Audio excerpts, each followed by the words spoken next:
MP board class 10th वाले सभी बच्चे ध्यान दें। माय डियर फ्रेंड्स, वार्षिक परीक्षा पेपर 2026 के लिए हिंदी विषय का पूरा पेपर और उसका सॉल्यूशन मैं यहाँ पर बता रहा हूँ। प्यारे विद्यार्थियों, आप सभी छात्र देख पा रहे हैं, ये जो सेट है सेट सी में लेकर आया हूँ। प्यारे विद्यार्थियों, एक बात बता देता हूँ, सेट ए और सेट बी चैनल पर अपलोड हो चुके हैं।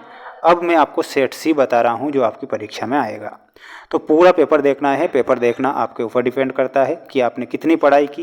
ये पूरा का पूरा पेपर है प्यारे विद्यार्थियों, जो आपकी परीक्षा में आपको देखने को मिलेगा। प्रश्न आपसे पूछा जाएगा आपकी परीक्षा में, सही विकल्प का चयन कर लिखिए में पहला क्वेश्चन। एक महत्वपूर्ण बात मैं बता देता हूँ, पेपर के पीडीएफ अगर आपको चाहिए तो पीडीएफ मिलेंगे आपको हमारे ऐप पर। ऐप का नाम है mains education app. Link description में दे रखी है समस्त विद्यार्थियों को। तो सभी बच्चे डिस्क्रिप्शन में आपको मेंस एजुकेशन ऐप पर जाना है और पेपर की पीडीएफ डाउनलोड करना है। क्वेश्चन आएगा, एक कहानी यह भी की लेखिका कौन है। ऑप्शन दिए जाएंगे, सुभद्रा कुमारी चौहान, मन्नू भंडारी, अमृता राय या फिर सुष्मिता सेन। प्यारे विद्यार्थियों, इसमें आप मन्नू भंडारी करेक्ट करेंगे। एक कहानी यहाँ भी की लेखिका जो है मन्नू भंडारी हमारा सही उत्तर के रूप में हो जाएगा। बिस्मिल्ला खान वादक हैं, तो बिस्मिल्ला खान कौन सा वादक हैं? ढोलक वादक, शहनाई वादन, बांसुरी या फिर मृदंग। इसमें आपको शहनाई करेक्ट उत्तर के रूप में ध्यान रखना है और शहनाई हमारा सही उत्तर के रूप में हो जाएगा। बढ़ेंगे अगले प्रश्न की ओर। अगला प्रश्न ये रहा, शहर के मुख्य चौराहे पर नेताजी सुभाष चंद्र बोस की प्रतिमा किसने लगवा दी गई थी? तो प्रशासनिक अधिकारी के द्वारा शहर के मुख्य चौराहे पर नेताजी सुभाष चंद्र बोस की प्रतिमा लगवा दी गई थी। तो इसमें आपको लिखना है प्रशासनिक अधिकारी द्वारा। माय डियर फ्रेंड्स, मेरी ये मेहनत अगर आपको अच्छी लगती है, 0.1% भी मेरी मेहनत अच्छी लगती है, प्यारे बच्चों एक बार वीडियो को लाइक ज़रूर करें और चैनल पर आप नए आज जुड़े हैं तो चैनल को ज़रूर सब्सक्राइब करें। दिल से आपके लिए मैं प्रार्थना करूँगा कि आपके अच्छे नंबर आए और सभी बच्चों के अच्छे नंबर आए। रामचरितमानस की रचना किस भाषा में की गई है? तो रामचरितमानस की जो रचना है अवधी भाषा में की गई है। तो इसमें आपको अवधी भाषा लिखना है। जयशंकर प्रसाद प्रमुख कवि माने जाते हैं। जयशंकर प्रसाद जो हैं प्रमुख कवि माने जाते हैं छायावाद के, प्रगतिवाद के, प्रयोगवाद के या फिर रहस्यवाद के। आंसर अब आपको देना है कमेंट बॉक्स में, ठीक है? इसका आंसर आपको जरूर देना है। संवाददाताओं के बीच काम का विभाजन क्या कहलाता है? तो प्यारे विद्यार्थियों, उसे बीट बोला जाता है। क्या बोला जाता है? संवाददाताओं के बीच काम का जो विभाजन होता है उसे बीट कहते हैं। बीट आप करेक्ट उत्तर के रूप में करेंगे। प्यारे विद्यार्थियों, चैनल को आप ज़रूर सब्सक्राइब करें क्योंकि आपके लिए जो मैं मेहनत कर रहा हूँ, डेफिनेटली इतनी मेहनत आज तक किसी ने नहीं की होगी जो मैं आपके लिए कर रहा हूँ। हरि है पढ़ी आए, तो हरि जो है वो क्या पढ़ाए हैं? इसमें आपको लिखना है राजनीति पढ़ी आए, ठीक है? तो इसमें आपको राजनीति लिखना है। रामचरितमानस एक है, तो रामचरितमानस क्या है? इसमें आप क्या लिखेंगे? रामचरितमानस एक महाकाव्य है, तो इसमें आपको महाकाव्य लिखना है। दुख है ना चांद खिला है, कौन सी ऋतु आने पर? शरद या वसंत ऋतु आने पर? तो इसमें आपको वसंत ऋतु लिखना है। लेखिका मन्नू भंडारी का जन्म कहाँ पर होता है?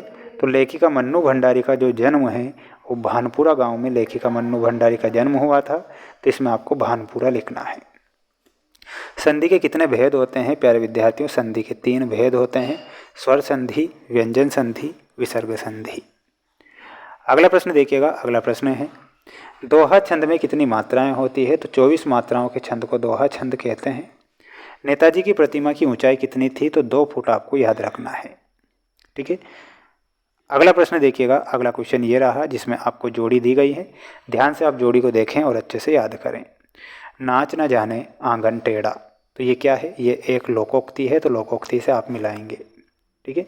तो यहाँ पर हमारा लोकोक्ति सही होगा। प्रत्येक चरण में 16-16 मात्राएं होती है, तो चौपाई छंद के प्रत्येक चरण में 16-16 मात्राएं होती है। अधिक बोलने वाला वाचाल होता है। मैं क्यों लिखता हूँ अज्ञे जी की रचना है। कन्यादान में आपको ऋतुराज से मिलाना है और संस्कृति में हमारा सही उत्तर क्या हो जाएगा? भदंत आनंद कौशल्यायन। ये आप सभी बच्चों की जोड़ी कंप्लीट हो चुकी है। सभी बच्चे अच्छे से पढ़ें, अच्छे से मेहनत करें। चैनल पर आप नए जुड़े हैं तो प्यारे बच्चों चैनल को जरूर सब्सक्राइब करके रखिएगा। वार्षिक परीक्षा तक का मैंने वादा किया है और आपको जो सेट पेपर बता रहा हूँ, सेट पेपर से प्रश्न बाहर नहीं जाएंगे, इसलिए आप जरूर पढ़ें। भगवान शंकर का धनुष किसने तोड़ा था? तो भगवान शंकर का जो धनुष है भगवान श्री राम ने तोड़ा था।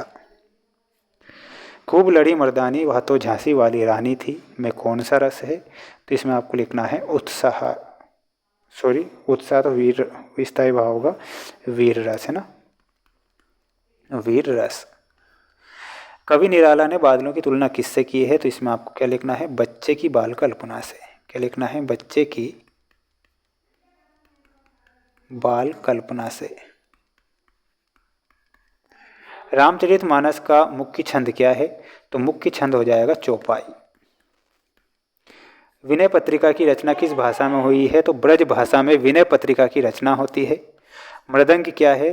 तो मृदंग एक वाद्य यंत्र है। क्या लिखना है? वाद्य यंत्र। यथाशक्ति में कौन सा समास होता है? तो यथा जो शक्ति है इसमें आपको लिखना है अव्ययी भाव समास, अव्ययी भाव समास। ठीक है, ये आपके आंसर हो चुके हैं। अगला प्रश्न देखिएगा, अगला प्रश्न है जो आपकी स्क्रीन के सामने है। हिरोशिमा कविता में हुए विस्फोट का प्रभाव है? तो प्यारे विद्यार्थियों ये बिल्कुल आपको सत्य लिखना है। मैया ने हल्दी पीसकर भोलानाथ के घाव पर लगाई थी, ये सत्य है।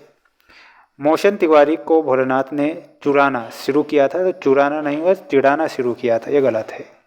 मैं क्यों लिखता हूँ आगे की रचना है, आगे नहीं है यहाँ पर, अज्ञे है। किसकी रचना है? तो ये अज्ञे की रचना है, अज्ञे लिख लेना है, ये सत्य है। चौपाई छंद में 16 मात्राएं होती है, गलत होगा। जयशंकर प्रसाद ने जो मधुर स्वप्न देखे वो पूरे हो गए थे, यह सत्य लिखना है। 23 ही प्रश्नों के आंसर हमारे ऐप पर मिलेंगे। ऐप की लिंक डिस्क्रिप्शन में दे रखी है। हमारी मेहनत अच्छी लगती है तो वीडियो को आप ज़रूर लाइक करें। इसी प्रकार की अपडेट्स आपके लिए लाता रहूँगा, आप सभी बच्चों के लिए। मिलते हैं नेक्स्ट वीडियो में। जय हिंद।